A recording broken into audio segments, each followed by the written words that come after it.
Ponkuzhi ശ്രീരാമക്ഷേത്രം Sultan Bathery Mysore റൂട്ടില് Muthanga forest എത്തുന്നതിന് കുറച്ചു മുന്നെയാണ് റോഡരികിൽ തന്നെ സ്ഥിതി ചെയ്യുന്ന ഈ മനോഹരമായിട്ടുള്ള ക്ഷേത്രം. ശ്രീരാമൻ, സീതാദേവി, ലക്ഷ്മണൻ, ഹനുമാൻ എന്നിവരാണ് ഇവിടുത്തെ പ്രധാന ദേവതകൾ.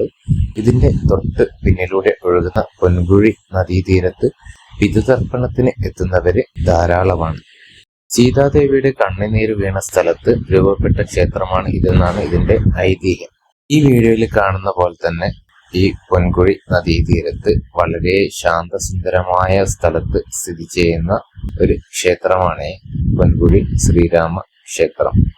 ഞങ്ങൾ കണ്ണൂരിൽ നിന്ന് ഗുണ്ടൽപേട്ട് പോകുന്ന വഴിക്കാണ് റോഡ് സൈഡിൽ മുത്തങ്ങ എത്തുന്നതിന് മുമ്പേ മനോഹരമായിട്ടുള്ള ഈ ഒരു ക്ഷേത്രം ശ്രദ്ധയിൽപ്പെട്ടത്. അങ്ങനെ അവിടെ തൊഴാൻ വേണ്ടി കയറിയതാണ്. അപ്പോഴാണ് പുറകില് നദീതീരത്തായിട്ട് പിതൃതർപ്പണമൊക്കെ നടക്കുന്നത് ശ്രദ്ധയിൽപ്പെട്ടത്. ശ്രീരാമസ്വാമി ക്ഷേത്രത്തിന്റെ തൊട്ടു മുമ്പിലായിട്ടാണ് സീതാദേവി ഹനുമാൻ ക്ഷേത്രം സ്ഥിതി ചെയ്യുന്നത്. റോഡിന്റെ ഇരുവശത്തുമായിട്ടാണ് ഈ മനോഹരമായിട്ടുള്ള ക്ഷേത്രങ്ങൾ സ്ഥിതി ചെയ്യുന്നത്. അപ്പോൾ ആ വഴി പോകുന്നവര് തീർച്ചയായിട്ടും ഒന്ന് സന്ദർശിക്കണേ. മറ്റൊരു വീഡിയോ ആയിട്ട് വീണ്ടും കാണാം. Bye bye.